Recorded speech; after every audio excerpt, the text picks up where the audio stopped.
Hi hello welcome to comedy cracker. ഞാൻ പ്രശാന്ത്. ഞാൻ ചിക്കുമോൻ film. അപ്പൊ നമ്മളെ CSEBയുടെ എക്സാം കഴിഞ്ഞു.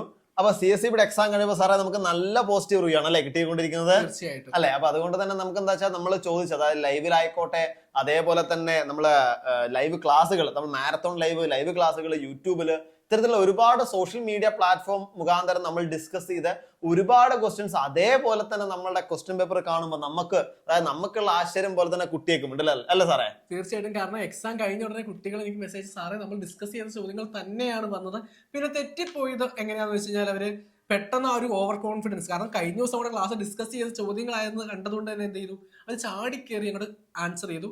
ക്വസ്റ്റ്യൻ കംപ്ലീറ്റ് വായിക്കാത്തതുകൊണ്ട് മാത്രം അവർക്ക് മാർക്ക് നഷ്ടപ്പെട്ടതേ ഉള്ളൂ. കാരണം നമ്മൾ ഡിസ്കസ് ചെയ്യാത്ത ചോദ്യങ്ങൾ വന്നിട്ടേ ഇല്ല എന്ന് പറയാം. സബ്ജക്ട് പാർട്ടിൽ നമ്മൾ ഡിസ്കസ് ചെയ്ത ചോദ്യങ്ങൾ തന്നെയാണ് വന്നിരിക്കുന്നത്. കാരണം നമ്മൾ തലേ ദിവസം ഞാൻ കൊടുത്ത ആക്ടിവിറ്റിയിൽ നിന്ന് ഒരൊറ്റ PDF നിന്ന് 2 ചോദ്യങ്ങളാണ് വന്നത്.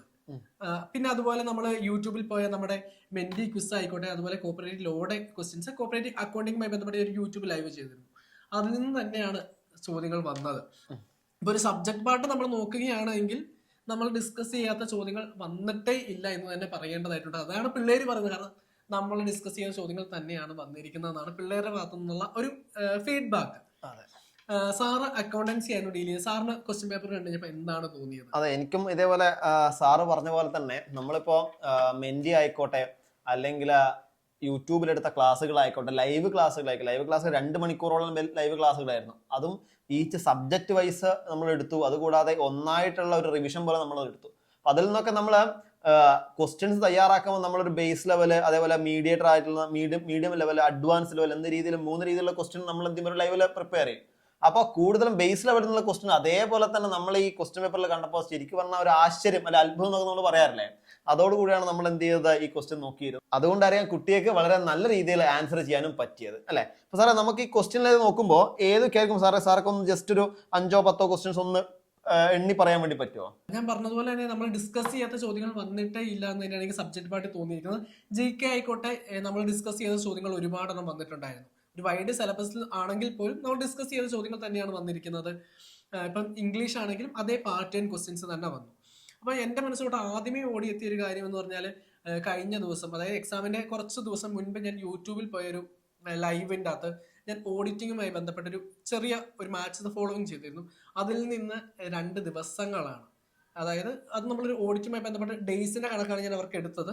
അതിൽ നിന്ന് ഒരു ചോദ്യം വന്നു. അതാണ് ഞാൻ ഏറ്റവും ആദ്യം എൻ്റെ മനസ്സിലോട്ട് ഓർമ്മ വരുന്നത്. പിന്നെ കോപ്പറേറ്റീവ് അക്കൗണ്ടിങ്ങിൽ നിന്ന് ഞാൻ ഡിസ്കസ് ചെയ്ത ചോദ്യം, അത് ഓർമ്മ വന്നു. പിന്നെ എന്താ പറയുക, ഏറ്റവും ബേസ് ലെവൽ ആയതുകൊണ്ട് ഞാൻ എപ്പോഴും മെന്റർഷിപ്പിൽ ഞങ്ങൾ റിവിഷൻ നന്നായിട്ട് ബേസ് ലെവൽ മുതൽ റിവിഷനാണ് കൂടുതൽ ചെയ്തുകൊണ്ടിരുന്നത്. അതുകൊണ്ട് എന്നെ സംബന്ധിച്ച് വളരെ പരിചിതമായ ചോദ്യങ്ങളാണ്. എല്ലാ ചോദ്യങ്ങളും ഡിസ്കസ് ചെയ്തതിന്റെ ആ ഒരു സാറ്റിസ്ഫാക്ഷൻ, ഈ ഒരു ക്വസ്റ്റ്യൻ പേപ്പർ കണ്ടപ്പോൾ കിട്ടിയത് വളരെയധികം സാറ്റിസ്ഫാക്ഷൻ ആണ്. ആ ഒരു സാറ്റിസ്ഫാക്ഷൻ എൻ്റെ കുട്ടികൾക്കും കിട്ടിയിട്ടുണ്ട്. അവരിൽ നിന്ന് ആ ഒരു സാറ്റിസ്ഫാക്ഷൻ കിട്ടിയത് കൊണ്ടാണ് അത്രയും ഒരു പോസിറ്റീവായ ഒരു ഫീഡ്ബാക്ക് നമുക്ക് കിട്ടിയിട്ടുള്ളത്. അപ്പൊ സാർ ഒരു 10 ക്വസ്റ്റ്യൻസ് ഒന്ന് പറയാം. നമുക്ക് അറിയാം നമ്മൾ ഒരുപാട് ക്വസ്റ്റ്യൻസ്, 100ഓളം ക്വസ്റ്റ്യൻ ഉണ്ട്. അപ്പൊ നമുക്ക് 100 നമുക്ക് ഡിസ്കസ് ചെയ്യാൻ സമയമില്ല. അതുകൊണ്ട് തന്നെ സാറ് നമുക്ക് സെലക്ട് ചെയ്ത് ഒരു 100ന് പകരം എന്തായാലും 10 ക്വസ്റ്റ്യൻസ് നമുക്കൊന്ന് ജസ്റ്റ് ഒന്ന് പറഞ്ഞു നോക്കാം. സാർക്ക് ഒരു പറയാൻ പറ്റുന്ന ക്വസ്റ്റ്യൻസ് സാറൊന്ന് പറയാമോ? അങ്ങനെയെങ്കിൽ ഏറ്റവും ആദ്യം ഞാൻ ഒരു ക്വസ്റ്റ്യന്റെ കാര്യം ഞാൻ പറഞ്ഞു. നമ്മുടെ കോപ്പറേറ്റീവ് ലോയിൽ നിന്ന് ഒരു ക്വസ്റ്റ്യൻ ഞാൻ പറഞ്ഞു. നമ്മുടെ ക്വസ്റ്റ്യൻ പേപ്പർ കോഡ് A പ്രകാരം 81 മുതൽ 87 വരെയുള്ള ചോദ്യങ്ങൾ ഒറ്റയടിക്ക് പറഞ്ഞാൽ പ്രശ്നമില്ല. അപ്പൊ ഞാൻ നമ്മുടെ കോസ്റ്റ് കൺസെപ്റ്റുമായി ബന്ധപ്പെട്ടുള്ള കാര്യങ്ങൾ ഡിസ്കസ് ചെയ്തിട്ടുണ്ടായിരുന്നു. അതുപോലെ ബിൽസ് റിസീവബിൾ, അതിൻ്റെ അകത്ത് പാർട്ടീസ് ആരൊക്കെയാണെന്നുള്ള ഡീറ്റെയിൽ ആയിട്ട് വരെ പഠിപ്പിച്ചിട്ടുണ്ട്. പിന്നെ എന്താണ്, ജേണൽ ബുക്ക് എന്ത് പേരിലാണ് അറിയപ്പെടുന്നത്, ഒരു കറണ്ട് അസറ്റ് അല്ലാത്തത് ഏതാണ്, അപ്പൊ കറണ്ട് അസറ്റ് ഏതാണ്, ഫിക്റ്റീഷ്യസ് അസറ്റ് ഏതാണ്, അതുമായി ബന്ധപ്പെട്ട ഡിപ്രീസിയേഷൻ ഏതൊക്കെയാണ് ചാർജ് ചെയ്യേണ്ടത്, ഏതൊക്കെ അസറ്റിനാണ് ഡിപ്രീസിയേഷൻ ഇല്ലാത്ത, അത്ര ഡീറ്റെയിൽ ആയിട്ടുള്ള സ്റ്റഡിയാണ് നടത്തിയിട്ടുണ്ടായിരുന്നത്. പിന്നെ ഇൻകം ആൻഡ് എക്സ്പെൻഡിച്ചർ അക്കൗണ്ടിന്റെ ആ ഡിഫറൻസ് എന്ത് പേരിലാണ് അറിയപ്പെടുന്നത്. എനിക്ക് തോന്നുന്നു ഈ ഒരു ഏരിയ നമ്മൾ രണ്ടാളും ഒരേപോലെ പഠിപ്പിച്ചിട്ടുണ്ട്. തീർച്ചയായിട്ടും. കാരണം സാറ് അക്കൗണ്ടിങ് എടുത്തതിന് ശേഷം ഞാൻ വരുന്നത് മെന്റർഷിപ്പിലേക്കാണ്. ഞാൻ റിവിഷനാണ്. അപ്പൊ ഞാൻ എന്ത് ചെയ്യും, നല്ല രീതിയിൽ ഇതിന്റെയൊക്കെ പ്രോബ്ലംസ് ഉൾപ്പെടെയാണ് ഞങ്ങൾ ഡിസ്കസ് ചെയ്തിരിക്കുന്നത്. ഞങ്ങൾ മെന്റർഷിപ്പിൽ ഡിസ്കസ് ചെയ്യുന്നത്. ഞാൻ ഇപ്പൊ നിലവിൽ നമുക്ക് വീക്കിലി 3 മെന്റർഷിപ്പ് ക്ലാസ് ആയിരുന്നു ഉണ്ടായിരുന്നത്. അപ്പൊ എല്ലാ സബ്ജക്ട് കഴിയുമ്പോഴും എന്തുണ്ട്, മെന്റർഷിപ്പ് ഉണ്ട്. അതുകൊണ്ട് തന്നെ ഞങ്ങൾ അത് ഒരു വട്ടമല്ല, 1-ലധികം വട്ടം നന്നായിട്ട് റിവൈസ് ചെയ്തിട്ടാണ് കുട്ടികൾ എക്സാമിന് പോയത്.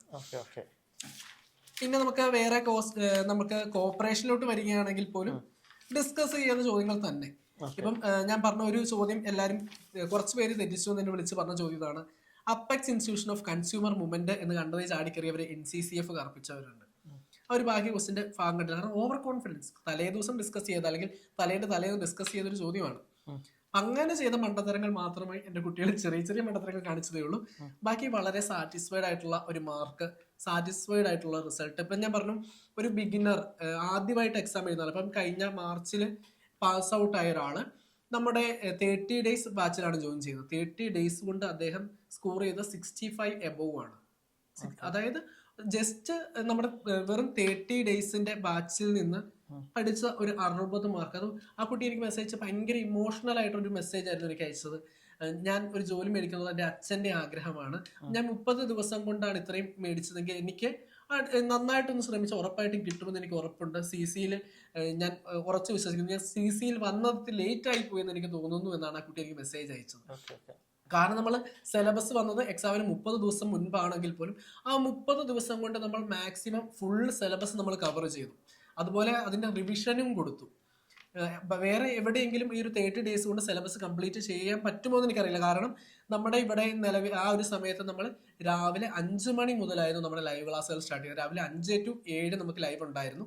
അതുപോലെ ഉച്ചയ്ക്ക് 2 to 3 മെന്റർഷിപ്പ് ക്ലാസ് ഞാൻ കൊടുത്തിരുന്നു.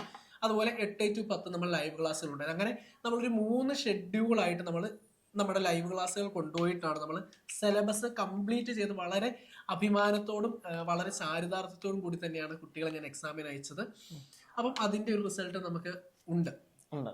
അപ്പോൾ അതേപോലെ തന്നെ നമ്മൾ ചോദിച്ച ഒരുപാടധികം ക്വസ്റ്റ്യൻസ് നമ്മൾ ഇതിൽ വന്നു. സാറ് പറഞ്ഞ പോലെ തന്നെ അത് ഓരോ സബ്ജക്റ്റ് ആയിക്കോട്ടെ, അതായത് എല്ലാ സബ്ജക്റ്റിനെയും എടുത്തെടുത്ത് പറയേണ്ടതാണ്. എന്നാലും നമ്മൾ എൻറ്റയർലി നമ്മൾ എക്സാമിനെ ഒന്ന് പറഞ്ഞപ്പോൾ അല്ലെങ്കിൽ എക്സാമിന് ബന്ധപ്പെട്ട് പറഞ്ഞപ്പോൾ എല്ലാം ആയിക്കോട്ടെ, അതായത് ഇപ്പോൾ ഇംഗ്ലീഷ് ആയിക്കോട്ടെ, GK ആയിക്കോട്ടെ, മാത്സ്, അതുപോലെ സബ്ജക്ട് പാർട്ട് കോർപ്പറേഷൻ ആയിക്കോട്ടെ, ലോ ആയിക്കോട്ടെ, ബാങ്കിങ്, അക്കൗണ്ടൻസി, ഈ ഏരിയയിൽ നിന്നൊക്കെ നമ്മൾ ചോദിച്ച ഒരുപാട് ക്വസ്റ്റ്യൻസ് വന്നു. അപ്പൊ അതുകൊണ്ട് തന്നെ കുട്ടികൾക്ക് ഏറ്റവും കൂടുതൽ ഈസി ആയിട്ടും, പിന്നെ തെറ്റിക്കുന്ന എന്താ സാറ് നേരത്തെ പറഞ്ഞ പോലെ അശ്രദ്ധ കൊണ്ട്, അതെ, അങ്ങനെയുള്ള പ്രശ്നങ്ങൾ മാത്രമേ ഉണ്ടാവാറുള്ളൂ.